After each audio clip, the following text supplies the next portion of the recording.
사실은 이제 앞에 이제 김지은 교수님 같은 경우에 이제 청년윤리 CP 관련돼서 전문가님이시고, 그리고 이제 그 감사원에서 하는 내부 통제 전문가님도 좀 모시고 싶었었는데 그게 조금 어려웠었어요. 그래서 제가 많은 기관들을 다니면서 좀 경험했던 바에 따라서 지금 저희가 공공기관들에서 좀 많이 신경을 쓰고 있는 그런 권익위의 청년윤리 컴플라이언스 프로그램과 기재부의 윤리경영 표준 모델, 그리고 감사원에서 내부 통제 가이드라인 나왔던 것들을 조금 비교 분석해서 설명을 드리려고 하고요. 덧붙여서 이제 공정위에서 하고 있는 우리 CP 프로그램도 비교를 조금 해드리려고 해요. 그래서 그 유사한 부분들이 있고 어떤 부분이 조금 다른지, 접근 방법이 다른지 이런 것들을 설명드리도록 하겠습니다. 가장 최근에 아마 이 기사들 다 보셨을 거예요. 그렇죠? 우리은행이 2022년도에 이어서 2024년에 또 이렇게 100억 원 규모의 대출금 횡령 사고가 있었습니다. 이게 30대 대리가 4, 5년밖에 안 된, 입사한 지 4, 5년밖에 안 되는 대리가 이렇게 횡령을 할 수 있었다는 것에 이제 굉장히 충격적인 사실이 발견이 됐고, 또 이게 또 자수에 의해서 또 밝혀졌다고 해서 우리은행에서는 나름 본인들이 내부 통제 시스템을 잘 만들어서 우리가 적발을 했다라고 얘기를 했지만, 사실은 그것이 좀 미흡했었던 것이 아닌가라고 해서 이제 그런 뉴스들에서 이슈가 많이 되고 있는데요. 이런 횡령 사고는 비단 금융기관에서만 발생하는 일일까요? 네, 아니죠.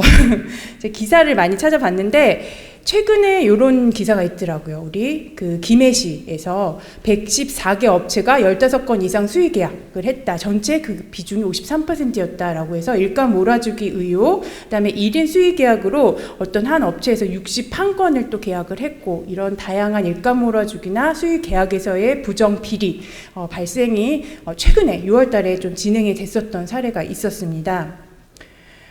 그리고 뭐 LH 사태라는 용어가 우리가 너무 익숙한데, 그 LH도 그때 굉장히 큰 사건이 있었지만 또 최근에 또 올해 같은 경우에도 이렇게 감리 업체들 입찰 심사하는데 뇌물을 주고 받았던 또 이런 사건들이 있었고, 제가 기사를 어저께 이제 교육을 준비하느라고 찾다 보니까 여기 밑에 회색 칸에 있는 것처럼 그 피의자 A씨가 19일에 숨진 채 발견이 됐다고 하거든요. 근데 이거는 세 번째라고 해요. 세 명째라고 해요. 그 밑에 이제 기사에 보시면은 2명도 이전에 이렇게 조금 숨진 채 발견이 됐었던 경우가 있었는데, 이렇게 굉장히 그런 요런 의혹과 관련해서 이렇게 또 사망하는 사건들까지 연결이 되는 게 과연 우리나라가 조금 어떻게 우리가 이 공공기관들에 대해서 이런 일이 발생하는지를 좀 생각을 해봐야 되는 그런 이슈라는 생각이 듭니다.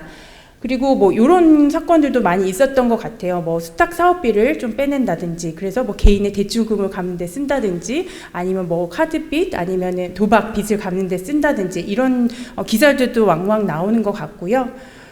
그리고 또 뭐 2022년만 해도 공무원 141명이 검거가 되고 50명이 송치가 됐다고 하거든요. 그래서 작년에 또 큰 이슈 중에 하나가 포항시청에서 또 공무원이 횡령했던 것들이라든지, 뭐 강동구청에서 또 횡령을 해서 실형 선고를 받았다든지, 이런 사건들이 저는 이 일을 해서 그런지 이제 뉴스 같은 데서 이런 일들이 굉장히 많이 들리더라고요. 그래서 공직사회 기강이 무너졌다는 우려도 많고, 그 다음에 모니터링이나 감사 시스템, 이런 내부 통제가 더욱 강화돼야 된다는 이슈들이 굉장히 많이 이제 나오고 있는 것 같아요. 그래서 뭐 2021년, 22년에서 뭐 권익위, 그리고 뭐 기재부에서 윤리경영 표준 모델, 그리고 그 KCP 이런 것들이 또 가이드라인이 나오고 있기는 하지만, 작년에는 또 이런 다양한 공공기관에서의 이런 횡령 이라든지 담합이라든지 다양한 이런 부패 비리와 관련해서 내부 통제가 더욱더 강화돼야 된다는 측면에서 작년 말에 또 감사원에서 내부 통제 가이드라인이 또 나왔습니다. 그래서 이 세 가지가 어떻게 조금 비슷하고 어떻게 다른지 간단히 설명을 드리려고 해요.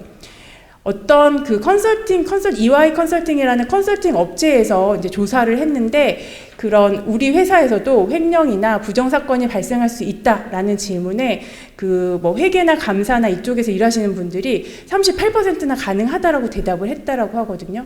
근데 그런 이유가 무엇인가에 대한 질문에 두 가지 이제 상위 랭킹을 했던 답이, 첫 번째는 임직원의 윤리 부재, 그리고 두 번째는 내부 통제 부족, 이렇게 두 가지를 얘기를 하고 있습니다. 여기 이제 다 현업에 계신 분들이니까 어떻게 생각이 드세요? 윤리가 부재한 걸까요? 통제가 부족한 걸까요? 우리 한번 의견을 좀, 팀장님께서 의견을 좀 한번 여쭙고 싶습니다.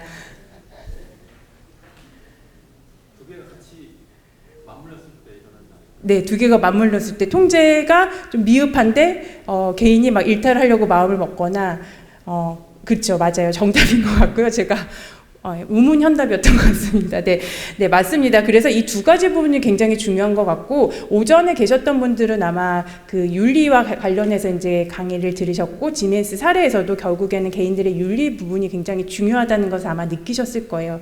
그런데 그런 윤리라는 것도 방금 우리 팀장님께서 말씀 주셨던 것처럼 이렇게 내부 통제 시스템이 강화되어 있어야지 또 스스로 이런 게 중요하다라는 인식을 하고 자체적으로 또 점검을 하고 이제 문화적으로 통제가 가능하기 때문에 이런 그 내부 통제에 대한 강화 중요성이 점점 지금 또 작년 올해 더 커지고 있는 것 같습니다. 내부 통제라고 하면은 좀 말이 조금 그렇죠. 저는 통제라는 단어가 별로 좋지는 않더라고요. 그러니까 리스크도 뭐 식별을 해서 통제를 하고 그러는데 제가 인터넷에 찾아보니 통제라는 용어는 보통 이렇게 사용을 하더라고요. 통제 구역, 뭐 임산 통제, 교통 통제. 근데 여기서 이런 통제는 왜 통제를 하는 걸까요?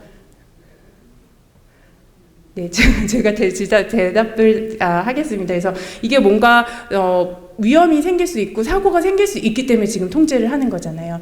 근데 물이 이제 비가 많이 와서 이제 물에 누군가가 빠질 수 있는 우려 때문에 교량을 막는다든지, 비가 많이 와서 산에 올라가다가 이제 조난을 당할까봐 이제 입산을 통제한다든지, 이런 식으로 이 통제라는 것은 발생을 한 건 아니에요, 그렇죠? 누가 지금 물에 빠져서 통제를 하는 게 아니라 빠질 수 있기 때문에 지금 통제를 하는 거거든요. 그 부분을 저희가 조금 집중을 해야 될 것 같습니다. 그래서 저희가 늘 요즘에 이제 다양한 아까 말한 권익이든 기재부든 뭐 감사원이든 우리가 다 리스크를 평가를 해야 되고 식별을 해야 된다는 얘기를 하는데, 이런 리스크라는 것은 지금 여기서 보는 것처럼 발생하지 않았으나 발생할 수 있기 때문에 우리가 예방을 하는 것들, 그래서 예방을 하고 통제를 해야 되는 것들이 리스크다라고 좀 기억을 해주시면 좋을 것 같아요. 세계 최고 감사 기구가 있습니다. 세계 최고 감사 기구에서는 이렇게 좀 정의를 하고 있습니다. 공공조직이 조직의 임무를 추구하는 과정에서 직면하는 리스크에 대응을 하고 또 내부 통제의 목적이 달성될 것이라는 합리적인 확신을 제공하기 위해 설계되고 관리자들과 직원에 의해서 실행되는 통합적인 과정이 내부 통제 시스템이라고 얘기를 하고 있습니다. 제가 여기 빨간색으로 표시를 해놨어요. 제가 볼 때 중요하다고 생각되는 단어거든요. 리스크에 대응을 하고 통합적인 과정, 이 두 가지 포인트를 좀 기억을 해주시면 좋을 것 같고, 특히 이 내부 통제라는 게 아까 말했던 권익위의 그런 KCP나 그 기재부의 윤리경영 모델과 가장 큰 차이점은 요 밑에 있는 네모칸에 있는 경영 목표를 책임있게 달성하기 위해서라는 이 부분이 가장 큰 차이점인 것 같습니다. 사실은 우리가 이제 뭐 윤리 리스크라든지 부패 리스크라든지 이런 것들은 경영 목표하고는 크게 연관성이 없는 것 같아요. 근데 이 내부 통제라는 것은 이제 사전에 어떤 리스크가 발생하는 것을 예방을 하는데, 그런 것들이 우리의 경영 목표 달성과도 연결이 되어 있는 그 부분이 가장 큰 차이점인 것 같습니다. 그래서 공공 부분의 내부 통제라는 게 좀 개념이 전통적인 개념에서 최근에 이제 개념이 많이 확장된 것 같아요. 아마 여러분들도 다 아시는 것처럼 내부 통제하면은 가장 먼저 이제 금융기관에서 시작을 했잖아요. 그래서 금융기관이 금감원에서 금융위에서 이제 다양한 그런 내부 통제들을 하고 있는데, 저희 내부 공공 부문에서도 이런 내부 통제라는 개념이 이제 전통적인 개념으로 봤을 때는 여기 보시는 것처럼 뭐 지출기관과 출납기관을 분립을 했다라든지, 아니면 기업의 외부 감사인에 의해서 회계 감사를 실시하는 내부 회계 관리 제도, 이런 식으로 재무적인 부분에 좀 초점이 많이 맞춰져 있었다면, 지금 저희가 이제 우리 공공기관에서 말하는 그런 내부 통제는 비단 재무적인 부분뿐만 아니라 우리가 하고 있는 다양한 모든 업무와 관련된 부분까지 확장이 됐다는 것, 이게 또 저희가 주목해야 되는 점이 아닐까라는 생각이 듭니다. 그래서 이런 금융회사에서 하는 내부 통제라는 것이 있고, 우리 일반 그 상법에 의해서 이제 운영하고 이제 경영을 하고 있는 그런 민간 기업들 같은 경우에 이제 내부 회계 관리 제도라는 것들이 있는데, 이것들이 지금 우리 공공 부분의 내부 통제 하고 이제 거의 맥을 비슷하게 합니다. 이렇게 하는 중요한 요소라든지 이런 전략들은 거의 유사한데 이게 이제 적용 범위가 좀 다르다는 그런 차이점이 있는 것 같아요. 그래서 금융기관 같은 경우에는 당연히 금융 서비스 안전 이런 것들이 굉장히 중요하고요. 뭐 대상은 은행, 보험사, 증권사, 뭐 자산운용사, 기타 금융회사들에게 적용이 받는 내용이고, 민간기업 같은 경우에는 내부 통제라는 용어보다는 내부 회계 관리 제도라는 용어를 쓰죠. 그래서 금융회사랑은 조금 다르게 이제 재무제표의 신뢰성을 확보하고 또 회계 부정을 예방하고 그런 것 통해서 이해관계자나 투자자들에게 좀 신뢰를 쌓는 것, 이런 것들이 좀 중요한 목표였다라고 볼 수 있을 것 같아요. 그래서 이런 금융기관의 내부 통제와 민간기업의 내부 회계 관리 제도, 그리고 지금 저희가 다루고 있는 공공부문의 이제 내부 통제가 이렇게 공통점이 있습니다. 이렇게 5가지 영역을 다루고 있어요. 그래서 첫 번째로는 통제 환경에 대한 것, 그리고 조직 전반적으로 이제 문화가 확산이 돼야 된다는 내용이고요. 두 번째, 여기서 리스크 평가, 위험 평가가 나오죠. 그래서 조직의 목적 달성에 방해가 되는, 아까도 말한 것처럼 기재부나 권익위의 이제 부패나 윤리와는 조금 다르게 목표 달성에 방해가 될 수 있는 그런 위험 요소들이라고 말을 하고 있어요. 그리고 세 번째 통제 활동은 이렇게 우리가 식별한 위험들을 관리하기 위해서 구체적으로 어떤 프로세스를 갖춰야 되는지 그런 내용들을 담고 있고요. 네 번째로는 정보 및 의사소통이라고 해서 우리가 정보를 적시에 전달을 해야 되는 것들, 그 다음에 모니터링을 해서 그 결과들을 지속적으로 평가하고 개선해 나가는 것들, 이런 것들이 이제 우리가 말하는 내부 통제라고 칭하는 그런 각각의 기업이나 금융사나 기관에서 하고 있는 내용들의 공통점이라고 볼 수 있는데요. 차이점 같은 경우에는 아까 앞에서도 말씀드린 것처럼 우리 공공부문은 재무적인 것뿐만 아니라 지금 금융회사나 기업들은 좀 회계나 재무 쪽에 많이 포커싱이 되어 있다면 우리 공공부문 같은 경우에는 재무를 포함한 행정 운영 전반에 이제 내부 통제가 필요하고, 그런 이런 내부 통제 또 대부분의 영역을 차지하는 것은 또 청렴 윤리 관련된 내용일 수밖에 없더라. 왜냐하면 우리는 공공의 공공성을 중요시하고 또 예산 집행을 굉장히 투명하게 해야 하는 그런 사명을 가지고 있기 때문에, 그래서 재정 지출뿐만이 아니라 운영에 대한 통제와 감시가 필요한데 결국에는 이런 게 부패나 윤리와 굉장히 관련성이 깊더라라는 것들을 조금 가장 큰 포인트의 차이점으로 볼 수 있을 것 같습니다. 네, 이렇게 해서 지금 일반적으로 있는 금융회사와 기업과 이제 공공부문의 내부 통제에 대해서 간단히 좀 비교를 해봤고요. 우리나라의 이제 공공 부분에서 말할 수 있는 컴플라이언스라고 하는 조직은 이렇게 이제 이 정도로 이제 구성이 되었을 것 같아요. 이제 조금 더 범위를 넓히면 뭐 인권과 관련해서 국민 인권위도 있을 수 있는데, 일단 이렇게 4가지를 봤을 때 국민권익위원회에서는 이렇게 KCP라고 하는 공공기관 청렴윤리 경영 컴플라이언스 가이드라인을 2023년도 6월에 개정본이 나왔어요. 최초에 2022년에 나왔었고, 그리고 이제 주로 다루는 부분을 이렇게 구성이 5개 대분류에 21개 세부 항목으로 구성이 되어 있고, 대상 같은 경우에는 뭐 중앙행정기관이나 광역자치단체, 뭐 기초지방단체, 뭐 이렇게 여기 써 있는 것처럼 이런 기관들, 공공기업들이 이제 대상이 되고 있습니다. 그래서 근거는 부패방지 및 권익위원회 설치와 운영에 관한 법률에 의거해서 운영이 되고 있고요. 공공기관이 자발적으로 반부패 노력을 할 수 있도록 그렇게 만들어진 가이드라인이다라고 볼 수 있고요.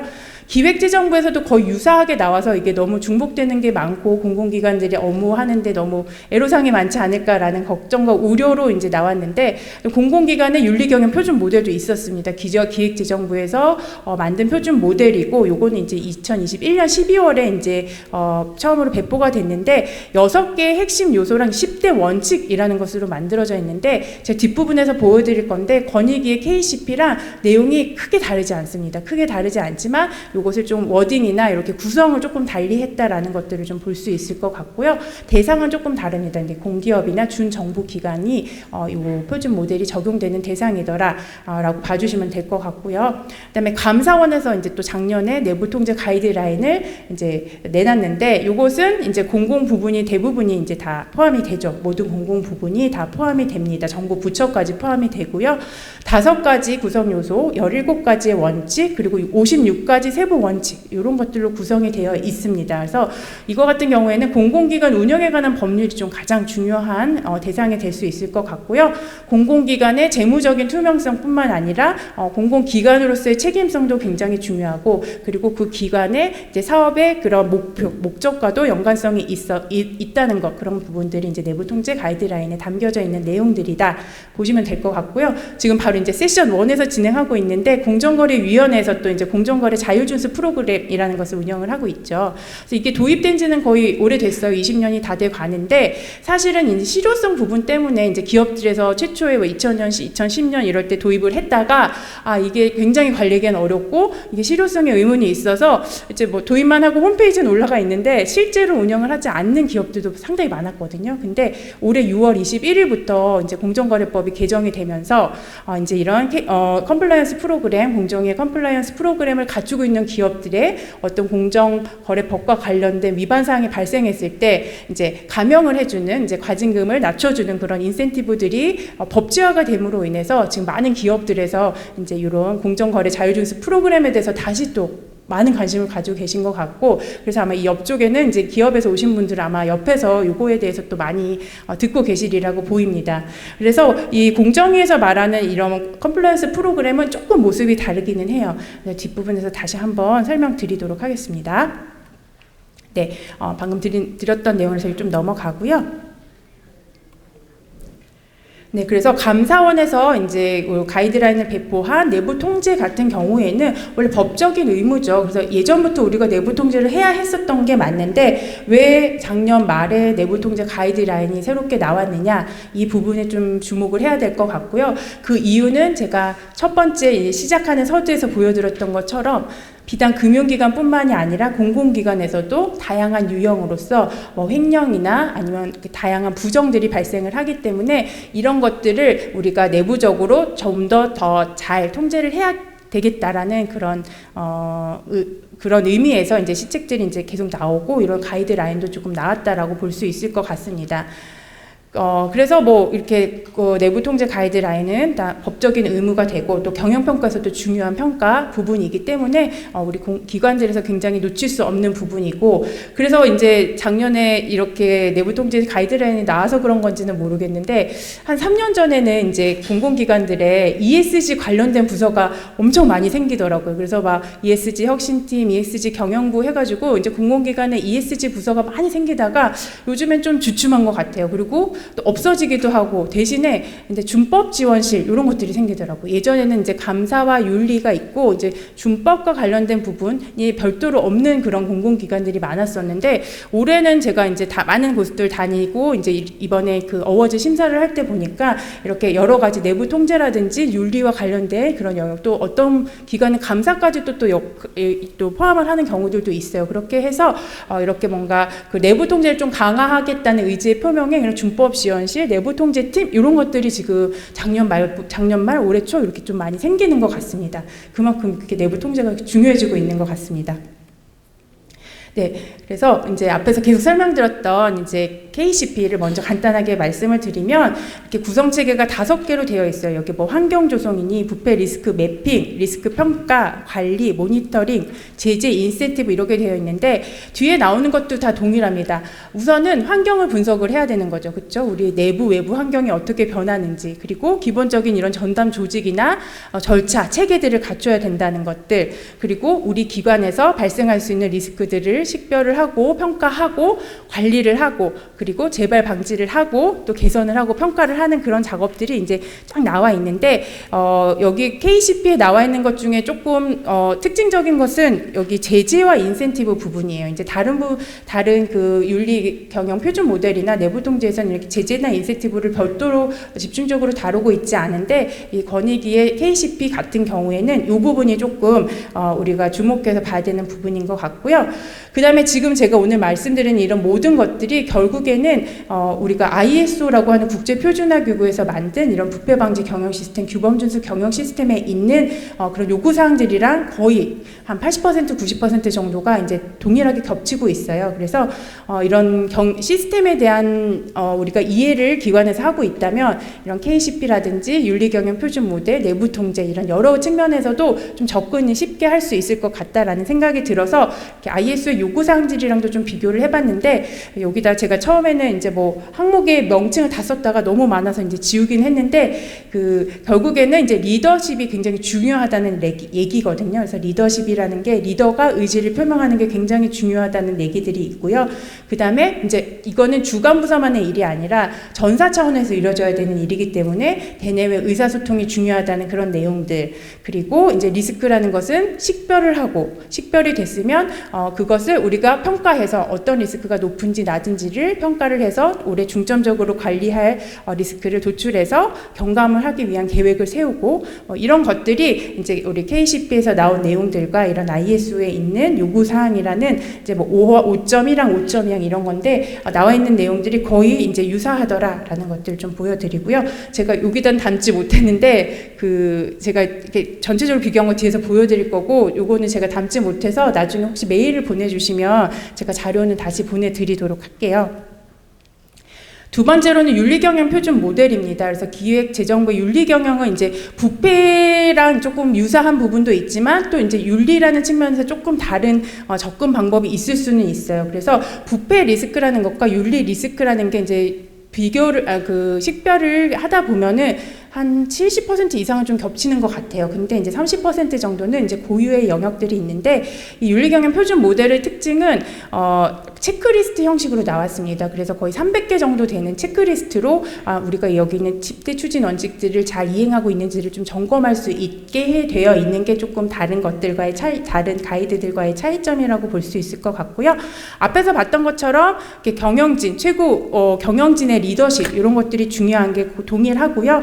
그다음에 윤리 위험을 파악한다는 것도 이제 리스크를 평가한다는 것으로 일맥상통하는 걸 보실 수 있고요. 그다음에 환경에 대해서 우리가 민감하게 대응해야 된다는 내용, 그다음에 우리가 윤리 위험 리스크를 식별을 했으면 통제 활동을 해야 된다는 내용, 그리고 신고 제도를 통해서 나만 잘하는 게 아니라 주변에서 조금 우려사항들이 발생했을 때 이렇게 서로 제보나 신고를 통해서 이런 것들이 더 일이 확산되지 않도록 좀 관리하는 신고 제도를 운영하는 것, 그리고 마지막에 모니터링 이렇게 되어 있어요. 그래서 앞에 우리가 권익에서 봤던 내용과 거의 비슷한데 여기는 이제 제재 부분이 좀 빠져 있다라는 것이 조금 차이점이다라고 봐주시면 좋을 것 같고요.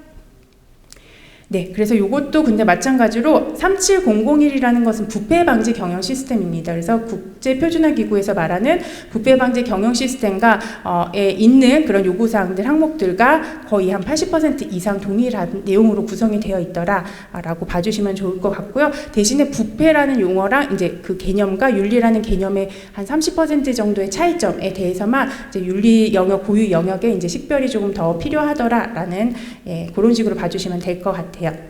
네, 그리고 이제 옆에서 하고 있는 이제 자율준수 프로그램, CP 프로그램 같은 경우에도 이제 ISO 37301이라고, 여기는 이제 앞에 37001은 부패 방지 경영 시스템이고요. 37301은 이제 규범 준수 경영 시스템이라고 하는데, 이 공정거래위원회 이걸 만든 가장 큰 이유는 이제 공정거래법 때문에 만든 거잖아요. 법을 준수하는 게 중요하기 때문에 여기서는 이제 37301이라는 규범 준수 경영 시스템에 있는 내용들과 비교를 해봤는데 역시 거의 한 70% 이상이 동일한 내용들로 구성이 되어 있더라.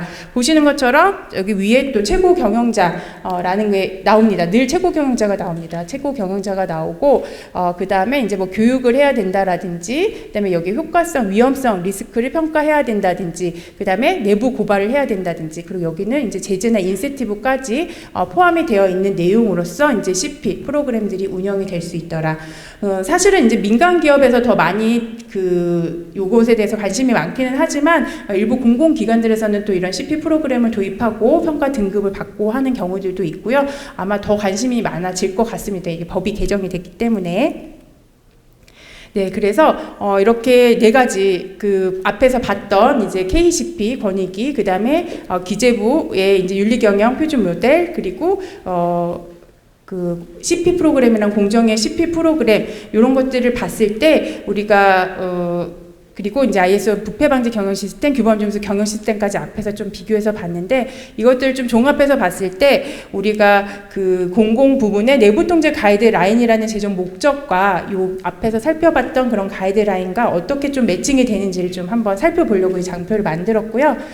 공공부문 내부통제 가이드라인의 제정 목적은 크게 5가지로 이제 말을 하고 있습니다. 그래서 첫 번째로는 부패 방지 및 예방, 부패를 방지하고 예방하는 거. 두 번째는 뭐 투명성 및 책임성 강화. 세 번째는 뭐 조직 관리의 효율성 제고. 네 번째는 법적 규제 준수. 다섯 번째는 내부 신고 및 감사 시스템 강화라고 되어 있거든요. 그래서 이 부분들이 이제 아까 앞에서 살펴봤던 것들과 많이 이제 겹치는 것을 확인하실 수 있어요. 부패 방지 및 예방은 권익에서 말하는 KCP라든지 ISO의 부패 방지 경영 시스템과 맥을 같이 하고 있고요. 두 번째 투명성 및 책임성 강화와 관련해서는 이제 윤리경영 표준 모델이 좀 맥을 같이 하고 있습니다. 그리고 세 번째 이제 조직 관리 효율성 제고 부분은 제가 아까 말씀드렸던 것처럼 조직의 목표를 향해서 간다는 측면에서 이제 내부 통제만 가지고 있는 게 고유의 영역이라고 볼 수 있을 것 같고요. 이제 법적인 규제 준수도 이제 내부 통제에서 중요하게 생각을 하고, 요거는 이제 ISO의 규범 준수 경영 시스템이라고 하는 37301 하고 또 맥을 같이 하고 있고요.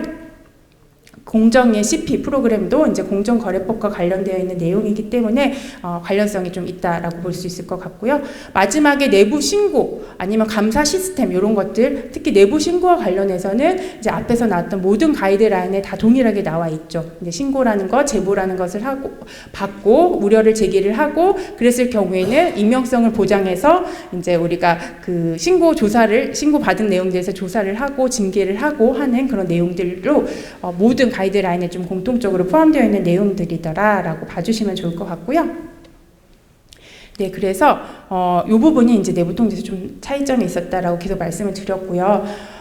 내부 통제 모델 이제 가이드라인 보시면은 이렇게 나와 있어요. 내부 통제 구성 요소라고 해서 뭐 통제 환경, 리스크 평가, 통제 활동, 정보 및 의사소통 모니터링. 앞에서도 말씀드렸던 다른 가이드라인과 동일합니다. 그래서 환경에 대해서 먼저 분석을 해야 되고 내부 통제에 관련 이제 리스크가 있는 부분들 평가를 해야 되는 거, 평가했으면 그 내용을 가지고 통제 활동을 하고 관련돼서 적시에 정보를 공개를 하고 또 대내외적으로 의사소통을 해야 되는 부분들, 그리고 이제 모니터링 평가를 진행을 해야 되는 5개의 구성 요소들을 가지고 있고요.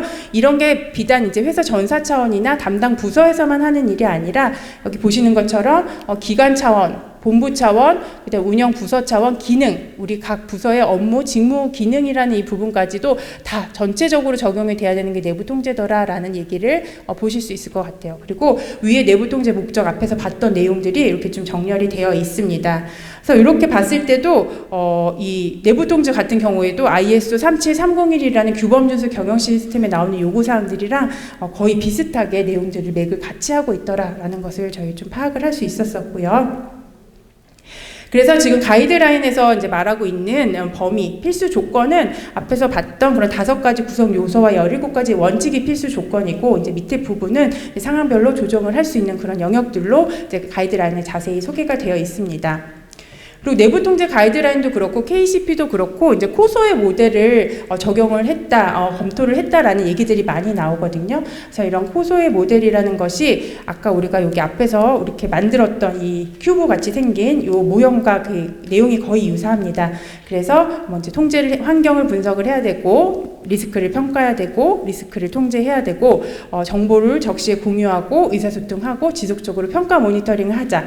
이런 코소 모델이 그 적용이 된 게 내부 통제 가이드라인이더라. 거기에 또 포함을 한 게 아까 말했던 국제감사위원회에서 만든 이런 GOV 9100이라는 이런 공공부문 감사 및 내부 통제를 위한 지침서의 내용도 복합을 해서 이렇게 감사부에서 이렇게 모델을 만들었더라라고 봐주시면 될 것 같고요. 그래서 여기도 이제 아까도 계속 말씀드린 것처럼 뭐 공직 윤리를 실천한다든지 조직의 뭐 책임과 권한이나 보고 체계를 만든다든지 아니면은 리스크를 식별하고 평가를 한다든지 통제를 한다든지 특히 여기는 IT 시스템에 대한 통제 활동을 개발한다라는 IT라는 용어가 좀 구체적으로 들어가 있다는 게 좀 차별점이 있을 것 같고요. 또 양질의 정보를 사용하고 외부적으로 다 의사소통을 하고 평가나 모니터링을 하라는 이런 내용들로 구성이 되어 있고 그래서 여기에 이제 아까도 말씀드린 것처럼 규범 준수 경영 시스템과 거의 한 70%, 80% 정도는 내용이 겹치더라라고 봐주시면 좋을 것 같아요.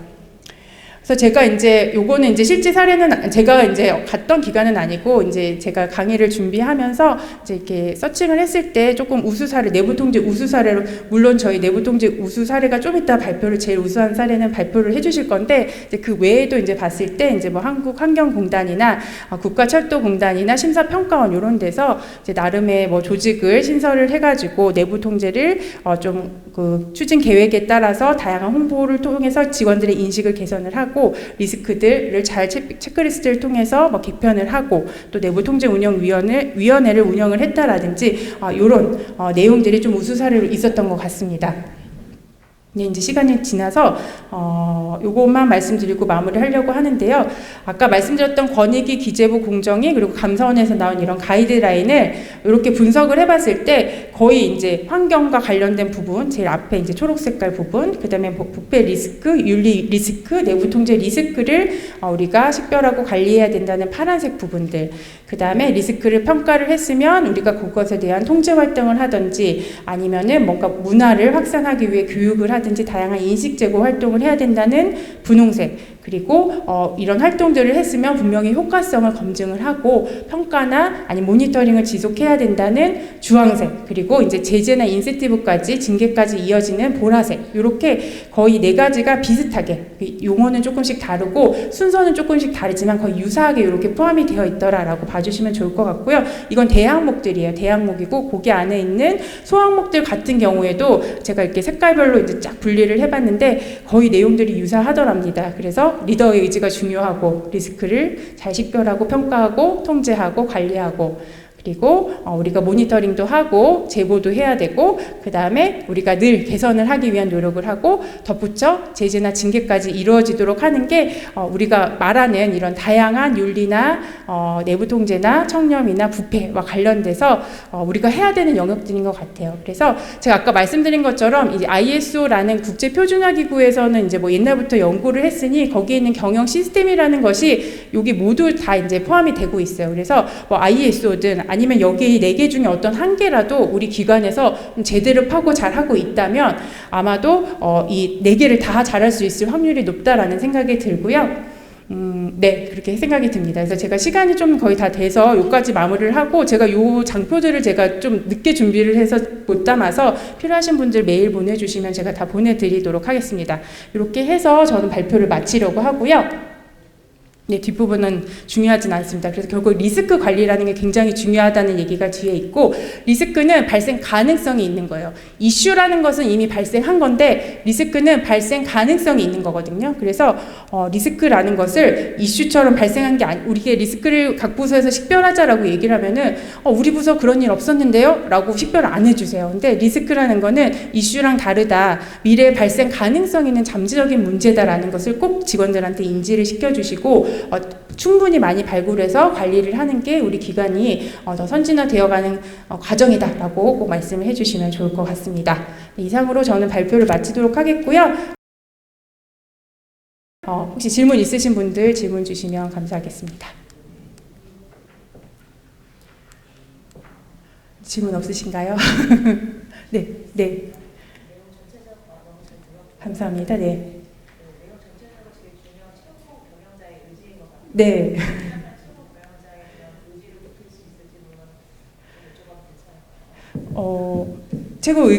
의사 결정자의 의지를 높일 수 있는 가장 중요한 방법은 오전에 기조연설 들으신 분들은 그 지멘스 사례 들으신 분들은 아시겠지만 일단 소를 잃는 게 지금 예를 들면 횡령이라는 사건이 발생된 공공기관은 리더 대표 최고 경영자의 의지가 굉장히 강해서 모든 게 다 하게 하시고 이제 엄청 그 직원들을 좀 인식 개선이나 굉장히 의지를 표명을 하시더라고요. 그래서 그런 방법이 있는 것 같고, 사실은 이제 뭐 그 청년연수원 이런 데서 최고위들 뭐 청년 교육 이런 것도 하기는 하는데 그런 교육보다는 진짜 모여서 좀 토론을 하고 할 수 있는 그런 뭔가 그 주고받고 가능한 그런 프로그램들이 있으면 참 좋겠다라는 생각이 들고요. 그래야지 이제 다른 기관 얘기도 듣고 생각을 하고 이게 중요하다는 걸 알 텐데 이제 그런 것들 사실 너무 바쁘시니까 우리가 직원들 교육은 많이 하고 전사의 부패 방지 교육 이런 건 하는데 우리가 최고 경영진들 대상으로는 좀 그런 교육이 어려운데 조금 더 적극적인 참여를 할 수 있는 유형의 교육으로 이제 윗분들을 교육에 참여시키는 게 좀 좋은 방법이 아닐까라는 생각이 듭니다. 네, 또 질문 있으실까요? 네네. ISO 37000 같은 경우 네. 저희 공기업이나 중소기업기관에서 한 18년부터 쭉 바라이브로 쫙 인증을 네, 맞습니다. 받은 걸로 알고 네. 있는데 3730 같은 경우는 이제 금융이나 민간 쪽은 이전부터 도입됐을 건데 네. 공공 쪽에는 제가 아는 기관들 많이 없었는데 요즘 많이 늘어나는 추세인지. 네, 공공기관들은 37001을 가지고 37001만 가지고 있는 경우가 한 70% 이상 되는 것 같고요.